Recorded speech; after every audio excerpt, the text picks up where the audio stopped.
Добро вечер на 7 април, гледате Ноќно студио. Вечерва го одбележуваме Светскиот ден на здравјето. Од повеќе агли ќе се обидеме да анализираме какво е македонското здравство и кои се проблемите кои што ги имаме при функционирањето негово, но и оние успешни приказни кои што како држава или како граѓани треба да ги направиме во однос на трансплантацијата. Посебен акцент ќе обрнеме таму зошто е ниска свесноста на трансплантација и како истото да се подигне.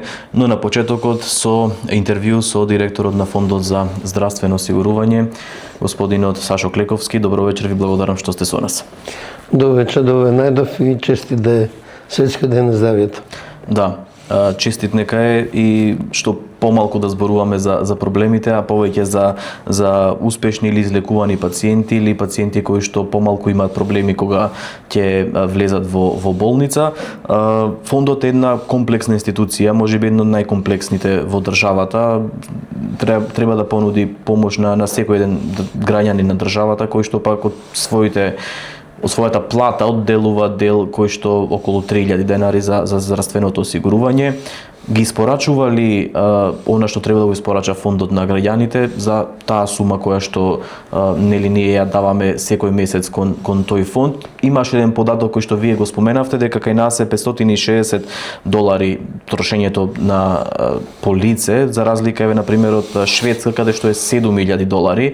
Сега пак од друга страна и тука прашањето се наметнува колку можеме со толку пари да добиеме квалитетна услуга. Да. Значи, во основа овие податоци се од пред неколку години. Бројката што ја спомнавте од 3000 денови месечно издвојување е од носители на осигурување. Меѓутоа, кога ќе додадеме и лица кои се осигурани преку носителите, тој месечен износ е околу 2000 денови или 35 евра да ако можем да кажем, значи носителите плаќаат околу 600 евра годишно, сите заедно осигураници се околу 420 евра. Ова секако може да го гледаме од повеќе аспекти, меѓутоа издвојувањето на Македонија во однос на степенот на развој, издвојувањето за здравство е соодветно. Значи, земајќи во обзир колку се јавните приходи во Македонија, колку се јавните финансии, издвојувањата се мислам околу 13% за севкупно за здравството во Македонија, тоа соодветно.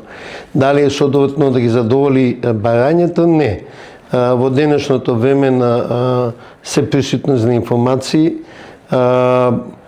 граѓаните на Македонија не се задоволуваат со новој степен на развој, току го барат најдоброто, што е достапно во европски или во светски рамки. И тука е голем предизвик како да испорачаме максимум со овие средства што се достапни.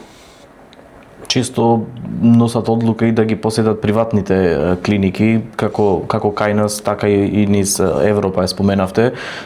Мислите дека тоа во иднина може да се промени, дека јавното здравство да биде приоритет кај граѓанинот кога размислува или има потреба за посета? Видите, ние во Македонија имаме хибриден систем на здравство. Значи, кога вие говорите за приватни болници, мислите на неколку такви. Треба да бидеме свесни дека целото примарно здравство во Македонија е приватно. Значи, матичните лекари, матичните гинеколози, матичните стоматолози се приватни и имаат договор со фондот.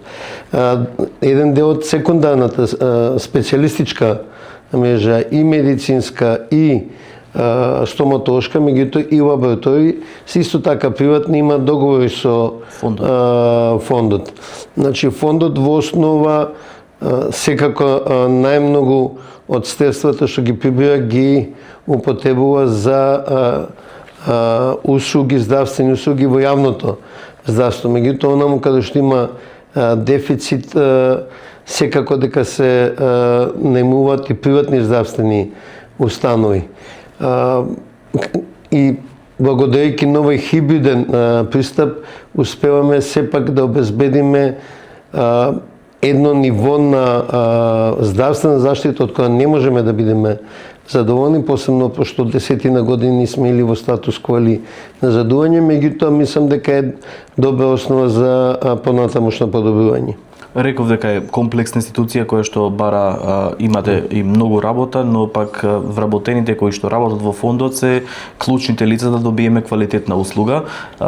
Се детектираше на дупка, ако може да ја наречам, при вашето доаѓање во фондот од Министерството за финансии. Тогаш беше потенцирано дека буџетот на фондот е 53 милиарди денари, но дека има проблеми со исплатата или пак со висината на плати кои што се во фондот. Не. Се надминали, се коригираше ли нешто во таа насока? Значи, фондот е точно една исклучително комплексна институција покрај здравствена заштита во примерно секундарно и терцијално здравство.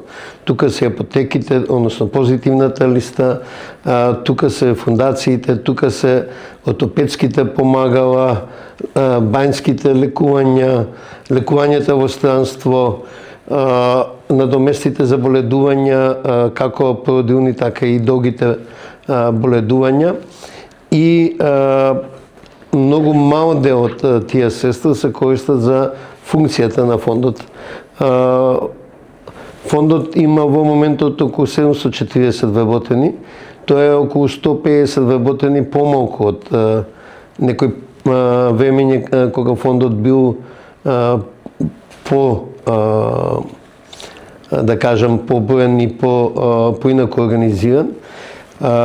Во овие 10 години доаѓа до еден пад во финансирањето на функцијата на фондот и од некои златни времења од 2013-14 која бил 2,2-2,3% од вкупната маса на фондот, сега тој изнесува околу 1,6%.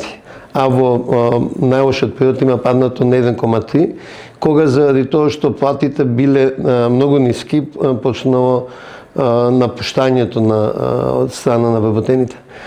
Една од битните функции во фондот е и контролата, каде што се ангажирани луѓе со медицински науки, значи или доктори по медицина или доктори по стоматологија или фармацевти. Заради природата на контролата, бидејќи овие се тие луѓе што одат на контрола во кардиохирургија, во апотека, во приватни здравствени установи кога контролираме боледувања и секако они со своето образование се споредуваат со колегите што работат во другите институции. Ние дојдовме во еден парадокс да дури во најосновните ситуации докторите во фондот имаат пониски плати од тие што треба да ги контролираат. Да не зборам за IT секторот, каде што знаете дека во сите установи институции е голем проблем. Меѓутоа, тоа беше уште во 24-та надминато, тогаш имаше штрајк, беше надминато и успеавме да ги направиме работните услови подобри. Тоа не е само платата, туку се вкупно работните услови. Сега имаме ли доволно лица кои што ќе ги вршат тие контроли? Видите, ако рековте дека вкупно фондот рековте 500 и колку има вработени? 740. Тоа е оптимална бројка за функционирање или недостасува? Видите, времињата како што биле пред 10-15 години нема да се вратат. Не е иднината во вработување на услуги, иднината е во дигитализација на услугите. Ние веќе започнавме со дигитализација и на услугите кон граѓаните, меѓутоа и внатрешните работни процеси.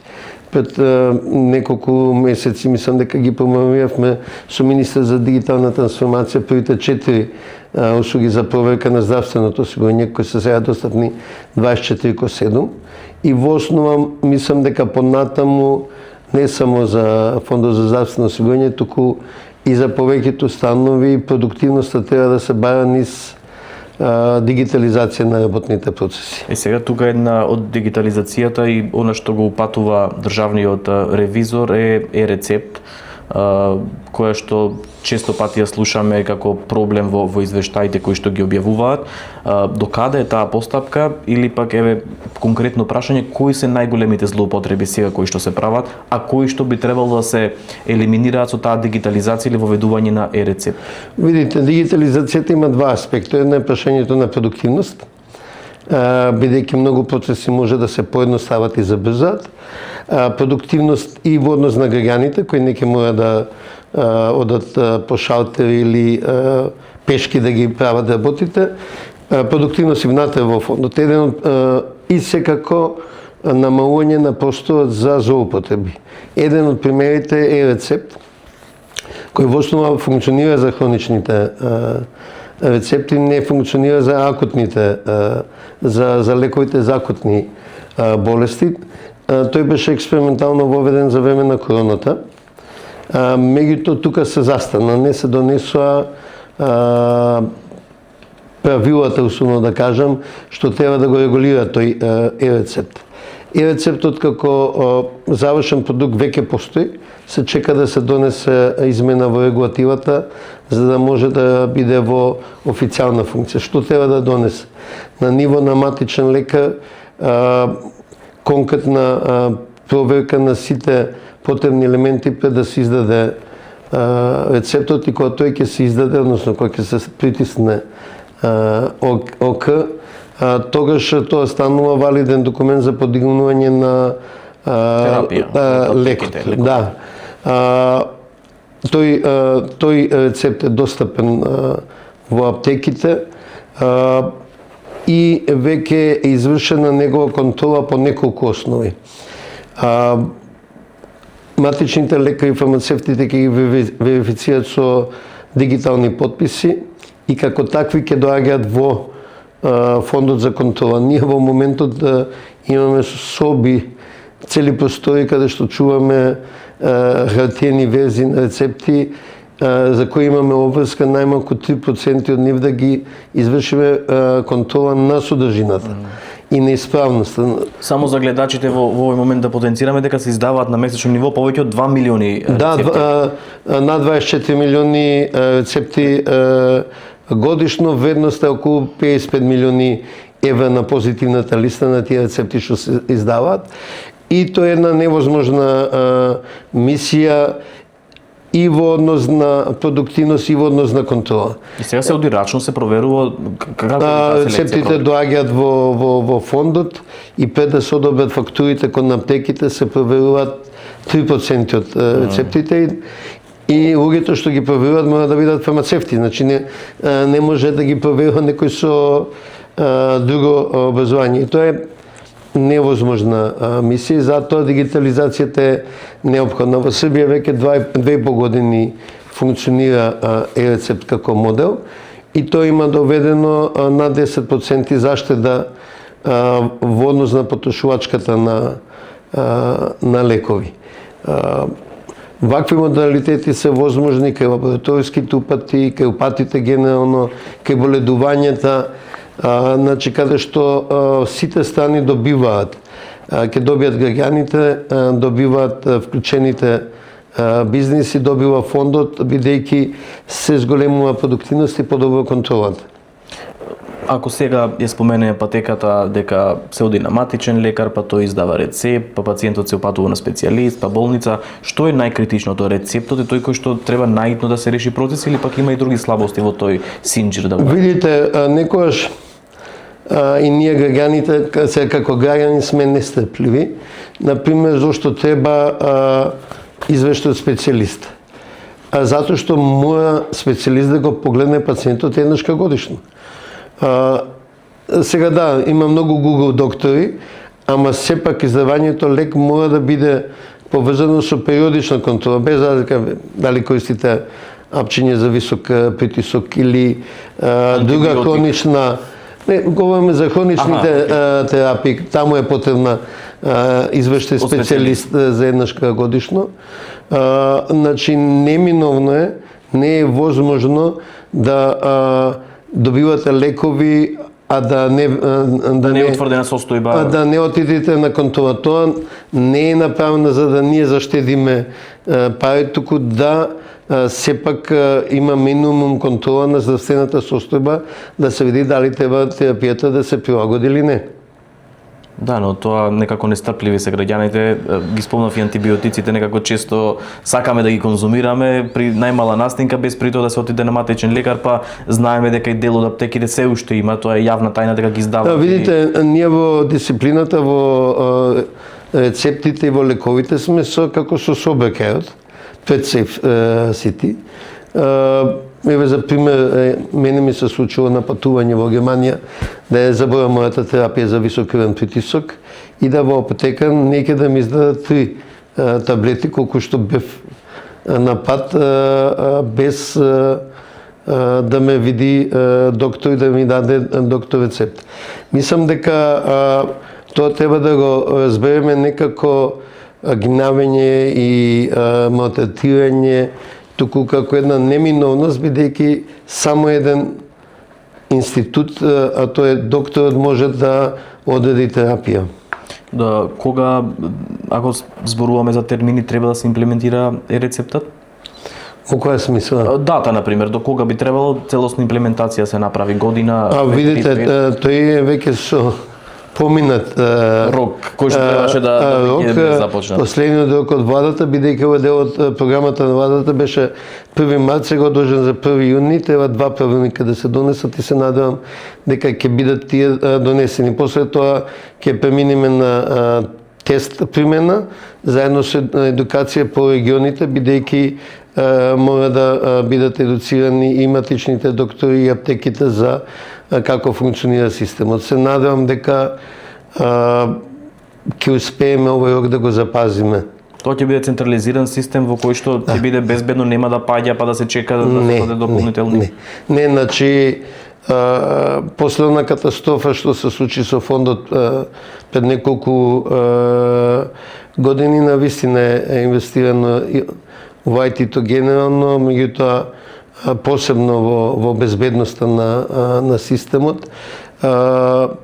Сега имаме податоци на клауд во една голема компанија и имаме двојни бекапи на податоците со доволно хардвер, со доволно софтвер, така што мислам дека тестирани се системите и многу подобро функционираат. Еве да пофалам дека системот што користи Македонскиот фонд за здравствено осигурање, фирмата добавувач го имплементира во Хрватскиот фонд за здравствено осигурање. Значи се има 2 фонда во регионот, Македонскиот и Хрватскиот, кои користат истиот систем или сличен систем, што е многу значено во однос на надградбите. Се има 2 страни кои се заинтересирани за напредување и системот кој се користи во моите минува Министерството за здравство, мислам дека почна да се користи во Србија. Ние често сакаме да гледаме со подценување на самите себе, меѓутоа еве да истакнам 2 примери во кои се уште македонски производ е доволно добар да го употребуваат многу поголеми земји од нас или побогати земји. Го споменавте хакерскиот напад од 2023-та, може да заклучиме дека сега системот е безбеден и дека податоците на граѓаните се на безбедно, и споменавте околу бекап верзиите, тогаш воопшто не се правела бекап варијанта на тие податоци, и каква е штетата од тој предмет? Некако тогаш беше во јавност актуелен, но подоцна се заборави. Значи не би можел многу да коментирам за што се случило тогаш. Тоа е класифицирано како државна тајна и добро, отворен и предмет чинам во јавното. И не би можел да го коментирам.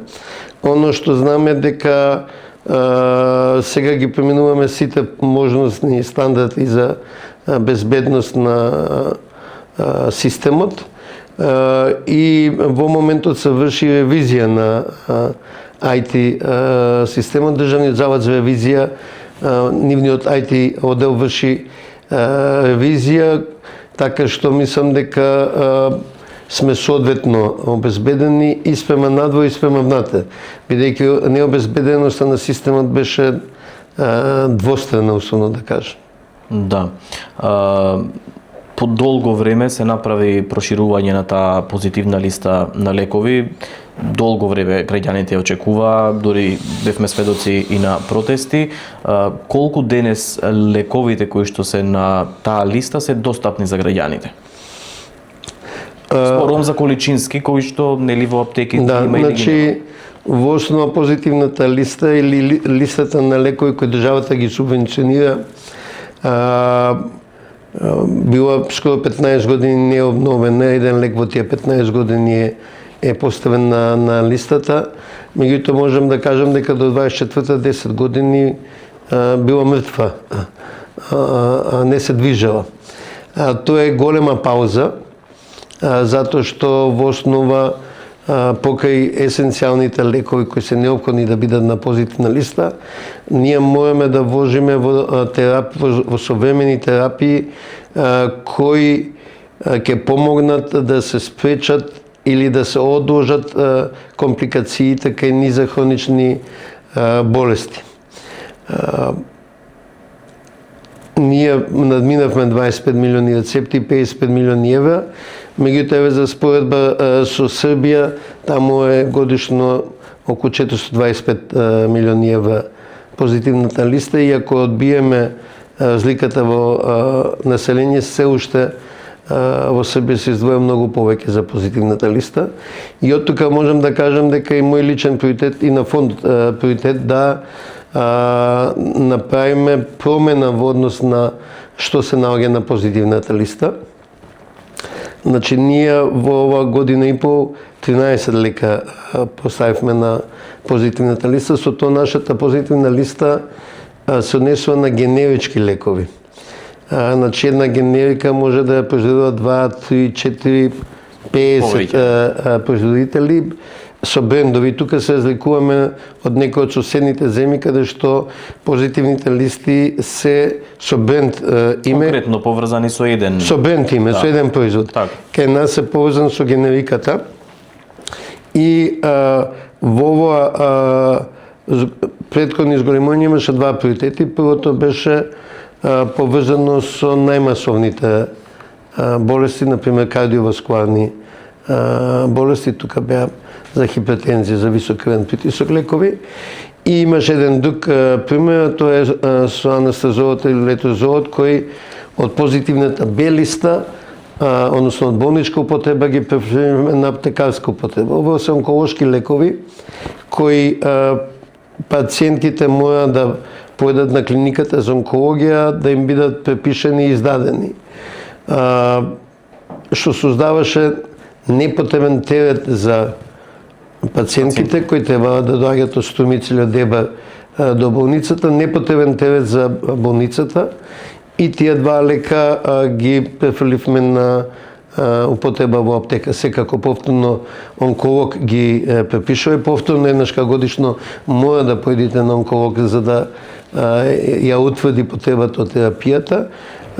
И такви проширувања очекуваме и понатаму да направиме, меѓутоа главен фокус во овој период ќе ни биде да направиме пробив во кардиоваскуларните болести.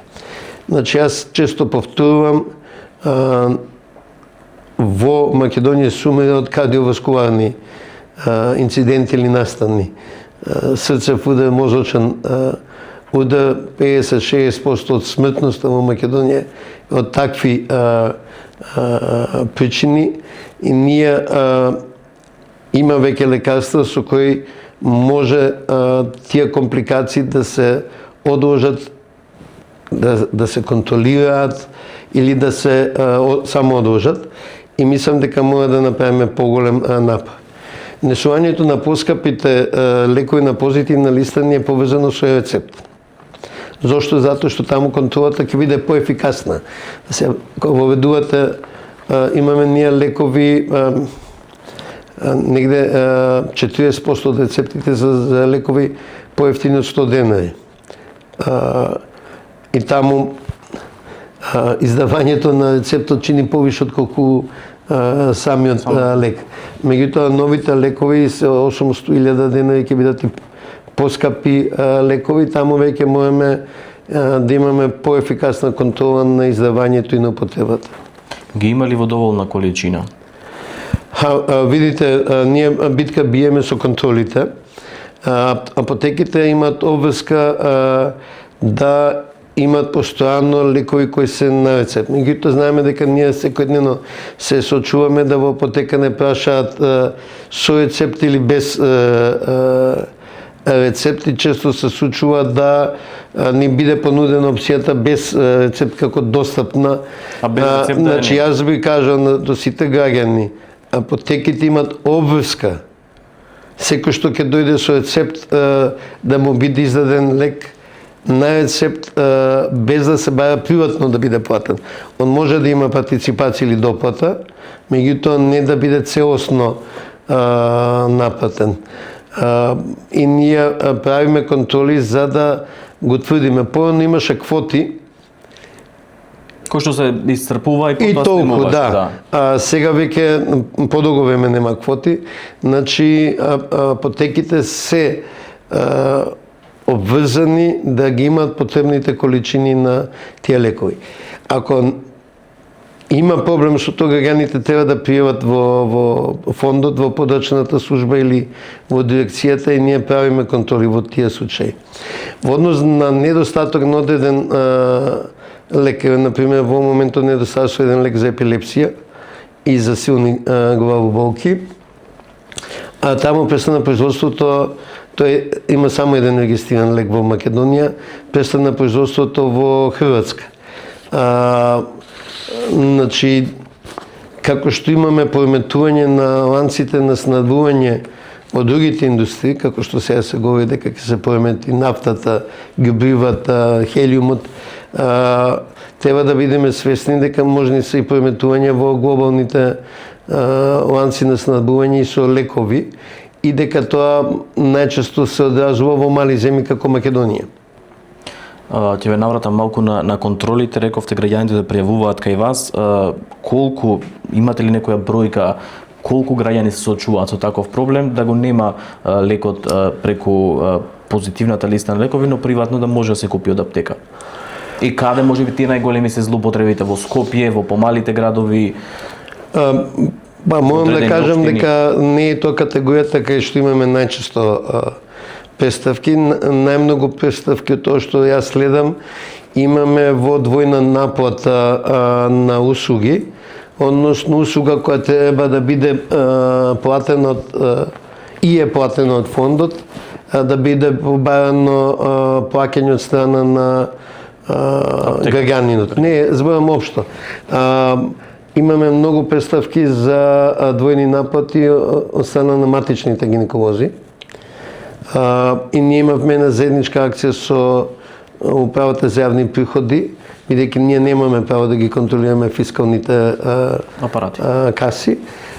И најдовме значителен процент на злоупотреби и тоа стално го истакнам. Доколку има проблем во начинот како се уредени услугите, треба да се разговара да се промени тоа. Двојна наплата за работа што е договорено да биде бесплатна не е законито. Се одважуваат ли граѓаните да го пријават тоа или пак си плаќаат приватно? Па имаме многу пријави, например, во овој случај за двојни наплати. Една категорија кај што имаме многу пријави контроли се боледувањата.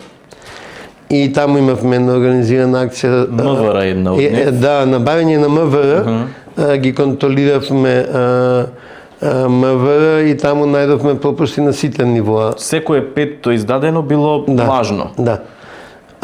Неуредно. Неуредно, поблаго кажано. Да. Да, не биле запазени процедурите во неговото издавање на тоа боледување.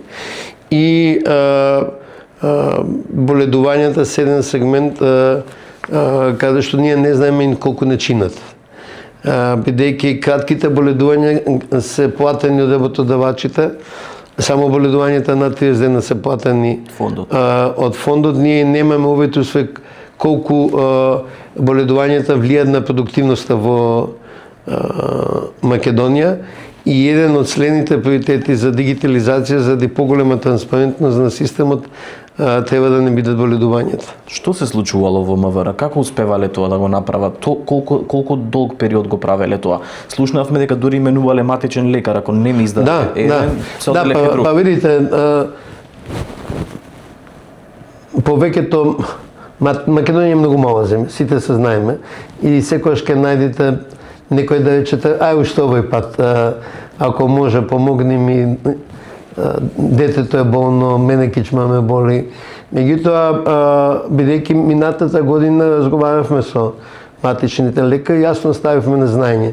Направивме историско зголемување на капитацијата за 30%, од 75 на 100 денари.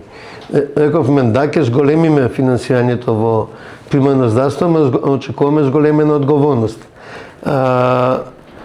Боледувањата влечат казни кои се поврзани со процент од тоа што го испраќаме. Значи, боледувањата заедно со препишувањето на антибиотици и на анксиолитици се неколку примери каде што казните се прилично големи доколку не се почитуваат процедурите. И постојано ја повторуваме пораката дека мораме да пристапиме многу внимателно кон овие категории. Се менуваат матични, се менуваат места на издавање, сега не само во МВР, јас имам неколку примери во фондот од други кои цела година не доаѓа на работа и успева најчестата манипулација тие испрекинати цик-цак боледување, сте на 10 дена на боледување, после за да избегнете контролот повисоко ниво, одите еден ден на работа, па земате боледување за нешто друго. И мислам дека, и пази, тоа не е македонски проблем. Мислам да не мислиме дека македонците измислиле топла вода.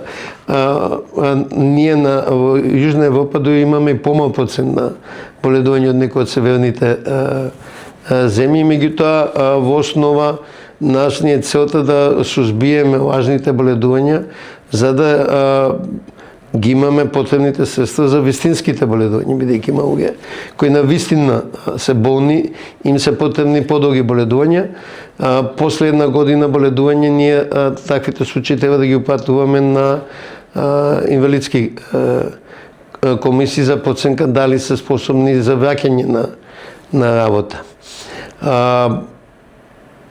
Значи, во многу институции, после пресконференцијата за боледувањата во МВР ми се јавија и приватни работодавачи, дека не е во проблем само во јавните установи, дека една голема македонска фирма со околу 1000 работени, дека кај нив околу 15% од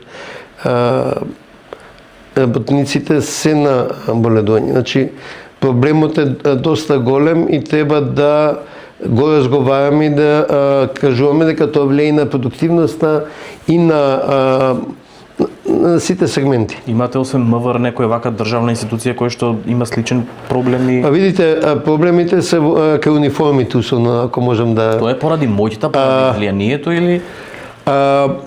Во полиција беше 100% надоместот за боледување. И вас вие скоро седно дали одите на работа или пошто во приватниот сектор 70% се надоместите за боледување во однос на вашата плата. И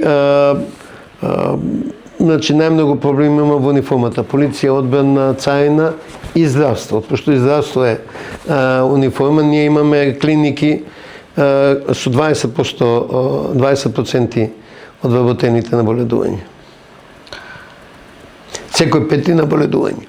Секој пети на боледување, рековте, не знаеме колкава е штетата која што се предизвикува врз фондот? Во севкупна репродуктивност, повторно најголем дел од трошоците паѓаат на терен на работодавачите. Бидејќи за долгите боледувања на 30 дена веќе има лекарски комисии, првостепенна, второстепенна, малку е покомплицирана процедурата и поголеми се проверките. Повторно најмногу злоупотреби има во кратки испрекинати боледувања. За крај се воведе нов систем на управување во фондот, веќе нема двајца директори. Колку тоа вроди со плод во изминатиот период? Видите, Фондот за здравствено осигурување беше еден од ретките каде што се воведе колективно управување со два директори, со два еднакви директори. Значи не збориме за медицински и економски директор, туку два директори.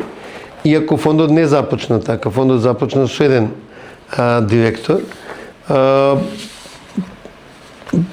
Политиката процени дека тој концепт не покажа некоја голема разлика или успешност во спроведувањето и кога се донесе одлука за напуштање на концептот на медицински и економски директор во јавното здравство, беше донесена одлука и за ова. Законските измени потраја одредено време, меѓутоа тие се спроведоа и веќе одредено време функционираме како што некогаш било на самото основање пред 20 години. Добро, целта беше заштеда на финансии, бидејќи видите, со еден директор заштеда во јавно здравство, да, пошто се скратија 100 директори. Фондот е веќе самиот по себе доста ефикасен затоа што во основа ние, како кажав, за функционалните расходи трошиме 1,6% од фондот. Во максимално ефикасни приватни фондови тој процент не изнесува помалку од 2%. Ви благодарам многу за овој разговор. Благодарам за поканата. Почитувани, останете со нас, Ноќно студио продолжува. Рековме вечера посветено на здравството и теми кои што ве засегаат сите вас. Останете со нас, се враќаме за кратко.